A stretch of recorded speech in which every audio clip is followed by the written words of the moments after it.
Bonjour à tous, aujourd'hui on est au musée de la Deux Chevaux, vous venez avec moi, je vais vous faire découvrir les lieux.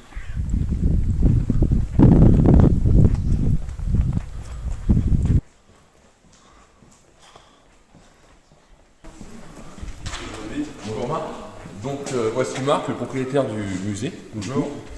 Donc Marc, tu nous fais la visite du musée. Ouais, ça marche. Donc on va arriver là sur une ligne chronologique où on a la première de chevaux type A qui est commercialisée donc en 1950, a présenté fin 1949. Et donc là on a vraiment un véhicule qui est dans son jus, hein, vraiment avec ses petites particularités. Les jantes à bord plat par exemple qui sont très particulières. Si je vous ouvre l'intérieur. Et porte-suicide, ouais. On a, ouais, voilà, porte-suicide, élastique plat pour là les connaisseurs, les deux schistes qui savent un petit peu les différences de la toute première de chevaux. Voilà, et puis vous pouvez voir hein, dans un état vraiment Et sur nickel. un véhicule comme ça, on est à peu près à combien sur les prix? Alors là, ça peut Ça varie. batailler, ouais, ça peut. Si on a maintenant deux personnes vraiment intéressées, vous savez comment que ça marche les enchères, hein, Ouais, c'est vraiment. ça peut monter, un véhicule comme ça, on va dire que ça peut monter assez facile sur 30 000, 40 000 euros. Hein. Oui, Donc ça c'est assez impressionnant.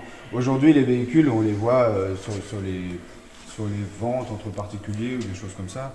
Des véhicules des deux chevaux des années 80, on va être sur du entre 8 000 et 10 000 euros grosso modo. Hein. Bon après quand c'est vraiment des choses particulières comme ça, comme Des pièces ces rares. véhicules-là, voilà, c'est vraiment des prix un peu différents. Ça c'est pas la même clientèle on va dire. Hein. Celui qui a ce type A va la garder presque sous un écrin.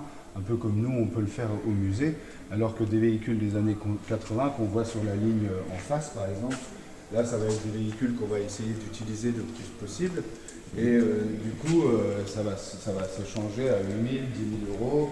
C'est pour qu'on puisse aller se promener dès qu'il fait beau le dimanche. Quoi. Voilà, c'est fait pour ça. Ça là, elle a un kit, c'est ça, un kit Un kit Hoffman, ça s'appelle, oui, donc c'est l'arrière de chevaux qui est découpé et avec un pack résine qui est rajouté à l'arrière. Donc Hoffman, hein, c'est allemand, hein, et donc ce véhicule-là peut être encore fait aujourd'hui. On peut encore avoir le pack Hoffman et puis transformer sa deux chevaux avec. Bon, ensuite il y a des particularités au niveau contrôle technique hein, de nos jours en France, mais sinon c'est un véhicule super sympa, un peu plus design, un peu hot rod, ouais. voilà, comme ça c'est vraiment ce côté sympa de ce kit. Donc là, dans les années 80, on a d'un côté tout ce qu'on avait en série spéciale des années 80, plus coloré que ce qu'on avait au début. Au début, on a toute la montée chronologique avec ces carreaux ondulés. Hein. Ondulé, ça c'est joli. Voilà, ça c'est vraiment les vrais... Il y a aussi celle-là, pour nous expliquer l'histoire de 60. Alors, il y a l'anglaise, justement, ouais, il y a qui est une atypique. Ouais. très spéciale, c'est une anglaise, donc on la voit déjà visuellement, elle est surélevée parce qu'elle a une transformation, c'est la bête pare-brise qui est 14 cm plus grande que le véhicule d'époque. Et donc c'est Citroën à l'époque qui avait fait cette transformation pour son propriétaire qui était le Major Van Lys. Qui était grand. Il était grand, il avait des problèmes de dos et donc du coup il pouvait rouler qu'en deux chevaux. Et donc voilà, Citroën avait transformé pour lui le véhicule. Quoi. Donc c'est vraiment ce côté spécial qui est unique, hein, en fait, hein, c'est une pièce unique de cette bête pare-brise qui est rehaussée. Ensuite, elle a toutes les particularités des deux chevaux anglaises, donc évidemment le volant à droite, mais en même temps on a des rétros sur les ailes, les optiques sont un peu différents, hein, c'est pas, c'est pas la même courbure, le pare-choc à l'avant. Ce qui note aussi essentiellement, c'est les clignotants à flèche. Et puis, on voit sur les vitres arrière que c'est aussi des ouvertures demi-battants, des ouvertures des vitres arrière, ce qui n'a jamais existé sur les deux chevaux françaises. Voilà. Donc là, puis on la reconnaît évidemment avec son écusson, hein, qui lui aussi est plus pour les deux chevaux anglaises. Là, du coup, par exemple, pour se fournir des pièces là-dessus, c'est. Ah bah là, après l'intérieur, la mécanique, on voit hein, tout ce qui reste de chevaux, il n'y a aucun souci. C'est vraiment ces petites pièces particulières où là ça devient très compliqué. Quoi. Voilà, donc c'est pareil, les deux chevaux anglaises, on n'en croise déjà vraiment pas beaucoup en France. Hein. Et en plus, avec cette transformation-là, elle est visible que chez nous, au musée. Alors une autre, alors je peux vous montrer quelque chose qu'on a de très sympa qui est au fond. C'est une deux chevaux Sahara qui fait parler beaucoup beaucoup de monde, hein, de par sa rareté et puis Et il a son côté financier. Là, son côté financier, ça je comprends. Et puis même après, niveau technique, les deux moteurs, alors, 4 roues motrices, c'est quand même. c'est ça, c'est 4 roues motrices. Hein, donc, on a un moteur à l'avant, un moteur à l'arrière, et donc avec techniquement beaucoup de transformations qui ont été faites. Attention, ça va sonner. Ça sonne, attention téléphone. Voilà. Le téléphone de l'époque, hein. Aujourd'hui on sait plus ce que c'est. On Hein. en peut plus ça. Voilà, on voit l'hôtel de Chaux Sahara, donc qui est mise un petit peu au milieu de notre musée là pour la présenter. Hein. C'est quand même un des clous de l'exposition. Donc on voit l'avant à l'identique, l'arrière avec son moteur et donc cette transformation technique. Hein, la roue de secours ne peut plus être à l'intérieur dans le coffre, c'est pour ça qu'on l'a sur le capot à l'avant. Et on avait aussi les réservoirs à essence qui étaient en dessous du coffre. Et là, ils sont mis maintenant. Alors c'est l'avantage de notre musée, hein, c'est que les voitures, on les ouvre, on les monte. Et donc les deux réservoirs de chaque moteur sont en dessous des sièges passagers et conducteurs. Voilà. Par contre, il faut qu'il soit bien sécurisé tout ça du coup. Parce que là, on est en direct après. Je pense qu'ils ont dû faire ce qu'il fallait à l'époque. Hein.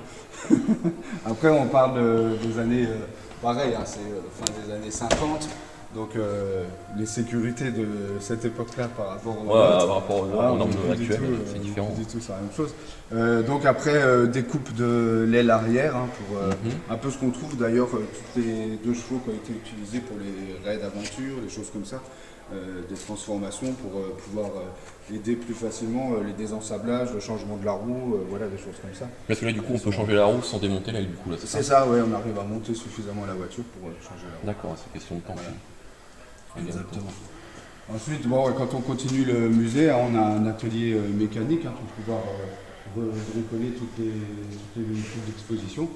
Et puis là, on a reçu spécialement, là c'est le week-end, on a reçu spécialement quelque chose de très sympa. Donc je pense que là, le vélo de Doge. voilà, vraiment. Et on a la Doge derrière qui est sur certains. C'est vraiment super sympa. Donc ça sera pour la suite de la vidéo du coup. On va faire une vidéo pour le vélo de chevaux après. Donc là on a l'atelier aussi du coup. Donc là on a un petit coin atelier des années 50 pour se remettre un peu dans l'idée de ce qui se faisait, hein, avec récupération des outils, vraiment là, une mise en scène spéciale de l'époque. C'est génial, j'adore. Ouais. Les décos, c'est l'idée, hein, maintenant qu'on a regroupé, on a quasiment une centaine de véhicules hein, en exposition. Maintenant qu'on a fini de réussir à les mettre en place, de les ranger pour les montrer à tous nos visiteurs, l'idée c'est de faire un petit peu de mise en scène, quoi, que ce soit sympa, qu'il y ait une histoire. Nous les véhicules, vous avez vu, ils sont présentés avec tous leurs stigmates de la vie qu'ils ont traversée. Chaque véhicule a son âme et raconte une histoire. C'est ce qu'on recherche, hein, vraiment. C'est ça. Hein, c'est sûr qu'après une belle resto, c'est sympa, mais. Alors il faut en avoir quelques-unes, hein, vraiment belles, brillantes et tout ça, ok, il n'y a pas de souci, mais par contre, il faut garder ce côté un peu historique, comme celle-ci par exemple, la Paris-Persépolis. C'est une 2 chevaux qui a été faite, 2 chevaux camionnette, qui a été faite pour le raid d'aventure de 1971. Elle a 50 ans aujourd'hui, avec ses autocollants d'origine. Donc voilà, c'est vraiment quelque chose de très sympa et qu'il faut qu'on garde dans le jus, quoi. C'est pas un véhicule qu'il va falloir qu'on restaure et qu'on remette au goût du jour. Il faut vraiment garder toute son histoire, tout ce qu'elle peut raconter, quoi. Voilà. C'est vraiment l'idée, nous, du musée, c'est ça, quoi. Aussi. Après, vous avez des idées complètement farfelues. Hein, oui, on a vu au fond, des 2 chevaux volantes, 2 chevaux volantes, 2 chevaux... les chaînes et tout. 2 chevaux bateaux, donc on a 2 hors bord et on a 3 volantes par exemple sur base de montgolfière. Au fond là on voit sur base d'ULM. On a une Méhari sur chenille qu'on peut voir au fond à gauche, là on va passer à côté. C'est ce que je disais en fait. Donc, vraiment on passe à côté vite fait parce qu'il y a tellement de choses. Mais ça, il y a une Citronetta, c'est pareil, 2 chevaux du Chili, donc spécialement faite que pour le Chili, hein, il n'y en avait pas en France. Hein. Et donc la petite particularité, c'est le petit pick-up à l'arrière. Donc voilà, on pouvait l'avoir ouvert comme ça ou avec une porte de coffre sur le pick-up. Et donc c'est pas rare, hein, il y a 40 000 exemplaires hein, qui ont été faits. mais qui était faite que pour le Chili, pas du tout en France. Donc voilà, ça aussi c'est quelque chose de très sympa à venir voir au musée. Après, donc il y a eu la série Pompiers aussi, ouais.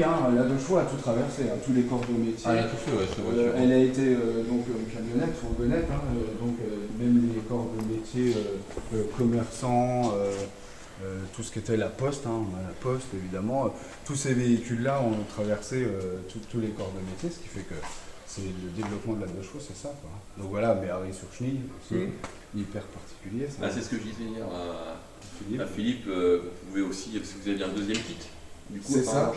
on peut mettre une De Chaux dessus, vu que c'est pareil, c'est le même montage techniquement. Ouais, normalement, ce serait faisable. Ouais. On a la possibilité. Donc, en 2 chevaux, il y a eu celle-ci qui a été fabriquée, faite maison, donc récupérée en Norvège, donc qui était aussi sur chenille. Alors après, on n'a que le document, la photo, pour avoir un peu le côté historique de la voiture. Elle est équipée d'un moteur ID pour la puissance de tirage. Après, sur la Méhari, l'avantage de ce kit là, c'est que c'est le moteur d'origine. Et on récupère juste, on rajoute un servo-frein pour freiner droite, freiner gauche. Et sinon, c'est toute la seule transformation de la voiture. Donc ouais, c'est vraiment très particulier. Donc la note volante. Bon, ça c'est pour les petits coups, je pense. Voilà, là, faut vraiment pas avoir peur de mourir, du coup là. Donc là, faut voir. Donc elle a volé, elle était sur flotteur. On peut retrouver des vidéos sur YouTube du propriétaire. Nous, on la diffuse là. On a des diffusions un peu à droite à gauche de vidéos dans le musée. Mais voilà, on peut retrouver les histoires des véhicules, la plupart sur YouTube, en regardant un peu partout. On a donc cette série de fourgonnettes, là, la De Chaux de la Poste, et puis toutes les fourgonnettes qui ont traversé aussi toutes les époques et tous les métiers. Donc on a un pick-up bâché, très particulier aussi ça. Donc c'était les premiers pick-up bâchés en France. Et c'était spécialement pour Arthur Martin, pour les distributeurs Arthur Martin.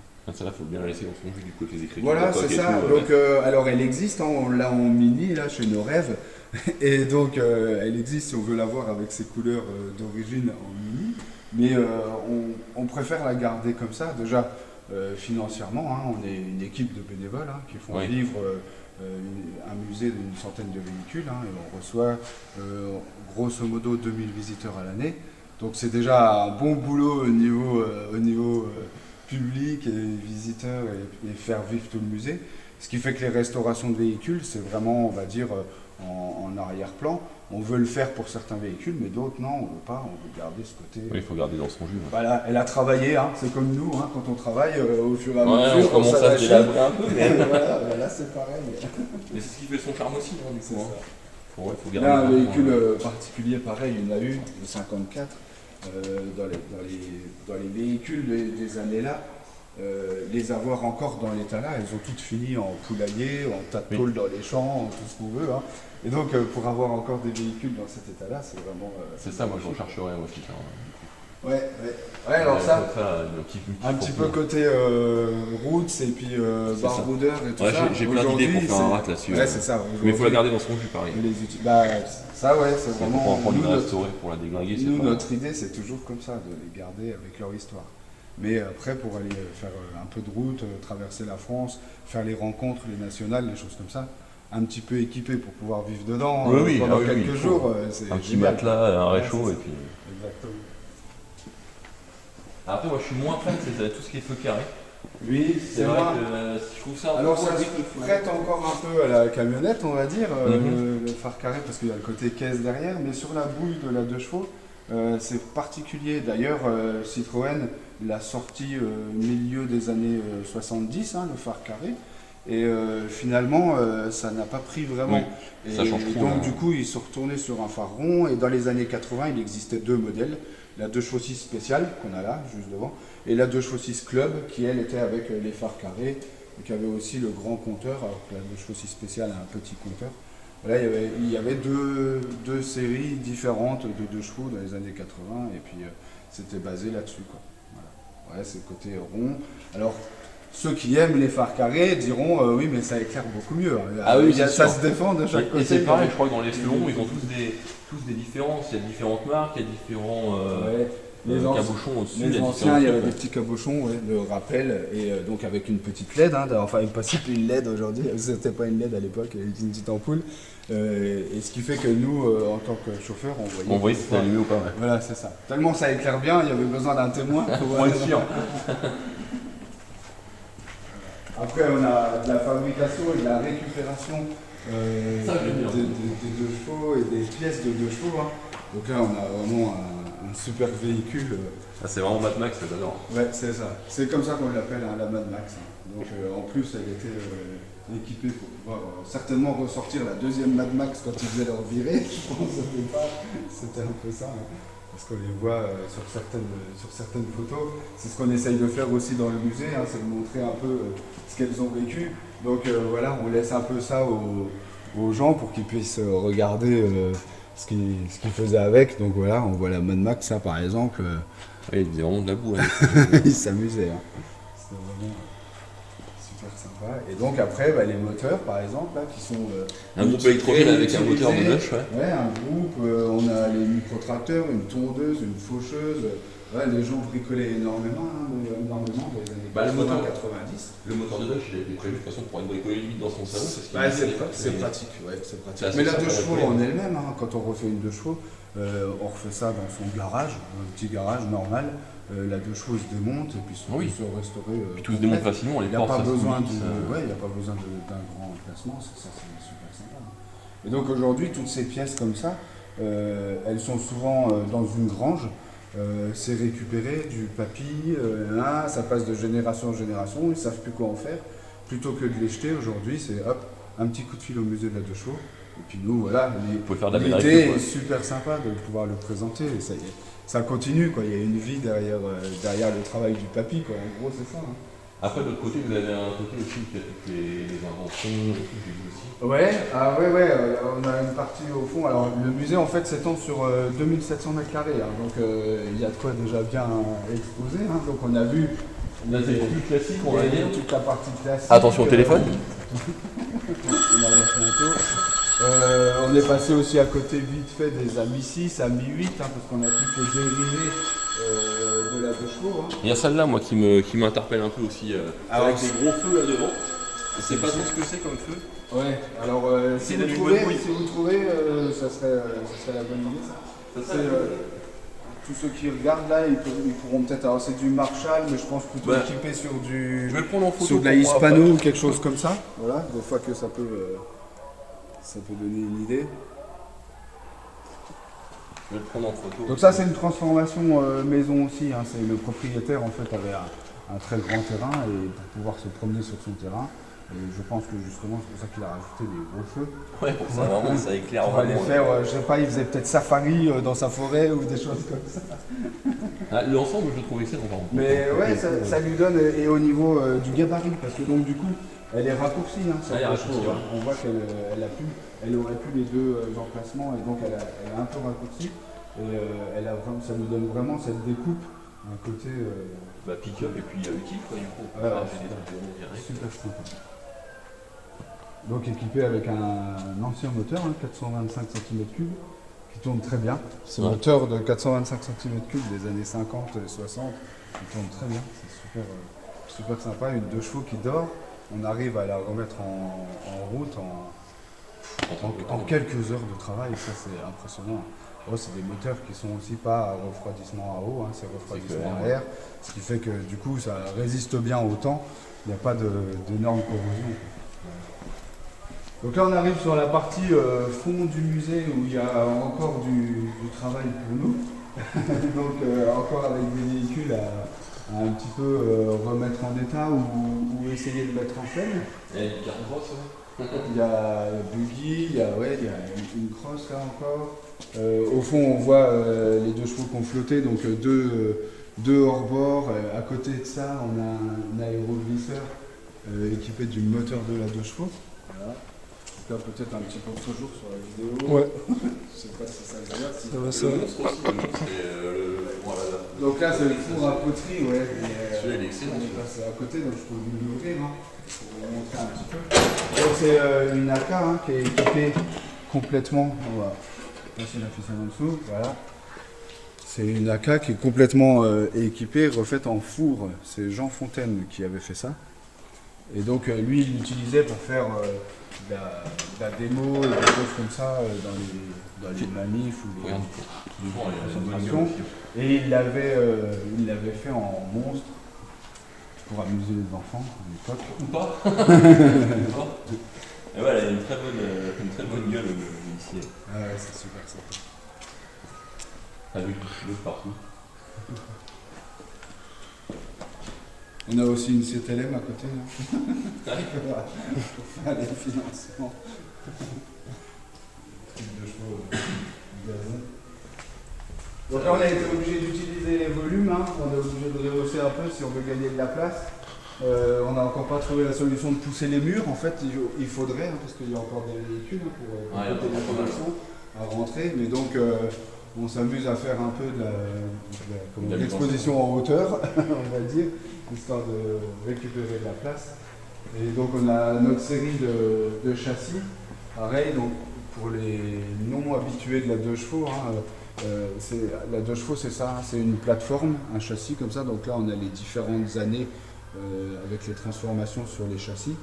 Et puis sur ce châssis-là, on mettait un essieu avant, un essieu arrière, et après la coque de la 2 chevaux directement, ou alors de la Méhari, ou alors de la Mi 6, de la Mi 8, voilà. C'était toujours la même base avec donc ce moteur qui était mis sur l'avant de la plateforme, et c'est comme ça qu'était montée la voiture. Donc c'est quelque chose qui est fait, un châssis, tout seul, on peut réussir à le porter, à le poser sur ses tréteaux, puis remonter la 2 chevaux au fur et à mesure, c'est vraiment un mécano. Ouais, c'est vraiment un mécano. C'est super sympa. Et encore une volante. Donc là, ouais, 3e volante sur base de parapente. Alors vous pouvez voir la vidéo parce que on ne peut pas voir, on l'a pu, notre L, il faut la présenter. Pareil, quelque chose que vous pouvez retrouver sur YouTube si vous voulez la voir un petit peu. La limousine aussi. Là, on a une 2 chevaux qui est rallongée. Alors, c'était une troupe de spectacle de rue. C'était des jongleurs, en fait, qui avaient fait un spectacle autour de ces 2 chevaux là, qui sont complètement transformés. Et donc, qui est prise avec des trappes partout, à droite, à gauche. Ils avaient des feux d'artifice. Ils sortaient, là, je vous montre un petit peu. Ils sortaient de la 2 chevaux de partout. Il y a des trappes dans tous les sens. Voilà, donc, quand ils étaient jongleurs, ils passaient un peu partout. Et l'idée, c'est leur idée dans la petite histoire, ils ont découpé la 2 chevaux en 2, et la 2 chevaux, à la fin de leur histoire, se sépare. Et donc l'avant part alors que l'arrière reste sur place. Voilà, il y a une vidéo d'une quinzaine de minutes de leur spectacle. Voilà. Et donc quand ils ont fini avec ce spectacle-là, ils nous ont contactés, ils gardaient la voiture dans une grange. Ils nous ont contactés, pareil, pour savoir si ça nous intéressait de la mettre en expo. Et nous, évidemment, tout ça, c'est vraiment que du bonheur pour le musée, quoi. Là aussi, ça raconte son histoire, c'est vraiment super sympa, quoi. Après, quand on continue, on a des utilisations plus militaires, ouais, il y a aussi pour pompiers, du moteur de la 2 chevaux, donc qui est utilisé à 90 degrés, mais je ne sais pas si la vidéo peut donner quelque chose. Si je vous ouvre, ça. Donc pareil, je vous dis, le musée de la 2 chevaux, l'avantage, c'est qu'on peut regarder ensemble tout autour. Voilà, et donc là on voit le moteur qui est mis à 90 degrés et qui alimente essieu avant et essieu arrière sur 2 ponts, et ça fait un 4 roues motrices. Voilà. Donc ça c'est une autre manière de faire un 4 roues motrices par rapport à la 2 chevaux Sahara. Il y a aussi les essieux dessus, la Dush et... alors il y a les bras qui sont ouais. réutilisés, essieux par contre il y a un assemblage par pont, donc c'est un peu différent, là il y a une vraie transformation mécanique poussée, recherchée, c'est pas de la fabrication maison là, et c'est vraiment super intéressant de pouvoir le montrer aussi. Ah oui, ça c'est. Donc ça doit c'est grimper c'est- partout en fait. Hein, nous, on ne met pas trop en service là pour l'instant. On n'a encore pas mis les choses en place pour pouvoir faire des présentations extérieures. Ce qui ne saurait tarder, hein, parce que l'idée c'est quand même d'essayer de faire sortir le musée sur l'extérieur. Hein, et puis montrer un peu ces véhicules-là, de quoi ils sont capables, et puis essayer de les faire rouler. Aujourd'hui, on a une flotte de 7 véhicules qu'on pourrait assez vite, où on a 3 véhicules sûrs qu'on prend sous la main pour aller faire de l'animation à droite à gauche. Et on pourrait avoir une flotte de 7 véhicules, grosso modo. On pourrait imaginer, dès qu'il y a quelque chose qui bouge dans le coin, hop, on y va et puis on fait de l'animation, musée de la deux chevaux autour. J'ai vu sur votre page Facebook que vous avez des animations où vous garez sur le parking avec la deux chevaux verte. C'est ça, voilà. Donc J'ai été pour voir l'instant, ça. ça reste que de la deux chevaux, on va dire Classique. ouais, habituelle des années 80. Mais ce qu'on voudrait, c'est essayer de faire un peu de la représentation de véhicules très particuliers comme celui-ci, par exemple. Là, c'est vraiment, il faut qu'on essaye de sortir le musée de ces murs pour montrer ça aux gens, pour le côté fun et vraiment. Aujourd'hui, les jeunes ne savent pas ce que c'est qu'une deux chevaux. Hein. Ah oui, il y en a beaucoup. Ils découvrent complètement. Donc du coup, il faut qu'on leur montre, regardez ce qu'il a été, ce qu'il a vécu, ce qui a été fabriqué, et, ce qui a existé. Quoi. Ah, ça fait partie du patrimoine français, hein. C'est ça. Ça deux chevaux. Exactement. C'est ce qu'on fait à essayer de préserver ce patrimoine. Voilà. Donc après on a un atelier justement pour préserver, atelier mécanique, où là on bosse sur les deux chevaux du musée. On peut voir en passant, là on a une plateforme justement, donc châssis avec ses deux essieux et les planchers de l'intérieur de la deux chevaux qui sont posés dessus. Ça permet de voir aussi, les visiteurs peuvent voir aussi les différentes étapes de restauration des voitures. Là, on voit une coque qui est retournée pour faire donc, tout le traitement dessus du véhicule. Donc il dort avec vous. Là, on a une deux chevaux Tangara, donc aussi très particulier. C'est pour ça qu'on est en train de la mettre en état. Donc son châssis sur le côté, monté avec ses essieux. Son moteur qui est là sur palette. Et puis donc la coque qui est entièrement en restauration. Là. Donc la deux chevaux Tangara, c'est une carrosserie entièrement en polyester et qui était le pendant de la Méhari en fait chez Renault. Pour la rivale de la Méhari, c'est la Rodeo. Et donc le carrossier de la Rodeo a créé, sur base de deux chevaux, a créé la Tangara. Voilà. Et donc on a le côté, alors par rapport à la Méhari par exemple, c'est plus hermétique, plus refermé. Et donc peut-être plus sympa dans nos coins de l'Est de la France par rapport au bord de mer du Sud, où là la Méhari se prête très bien pour le bord de mer, mais pour nous en Lorraine c'est un peu plus compliqué. Ouais, c'est mieux d'avoir un truc plus fermé, je pense. C'est ça. Et bah écoutez Marc, donc là on a fait le tour un peu du musée du coup. Donc très bien. On a vu quasiment tout. Après voilà, il n'y a pas toute la partie vie de l'association, mais voilà, nous on est ouvert tous les samedis après-midi. On reçoit les gens quand on fait des rencontres un petit peu. On fait une rencontre par an. On fait les ouvertures, les journées du patrimoine par exemple. On fait au mois de mai une nuit, la nuit des musées. Donc là, on éteint tout notre éclairage habituel et on vient faire de l'éclairage par-dessus, dessous, à l'intérieur. On s'amuse à faire des trucs super sympas. Voilà, et puis donc ça c'est le côté vraiment amusant qu'on essaye d'avoir autour de la deux chevaux dans le musée. Donc n'hésitez pas à venir le visiter aussi de votre côté. Le musée est ouvert tous les samedis après-midi, toute l'année du coup. Et à bientôt pour une prochaine vidéo.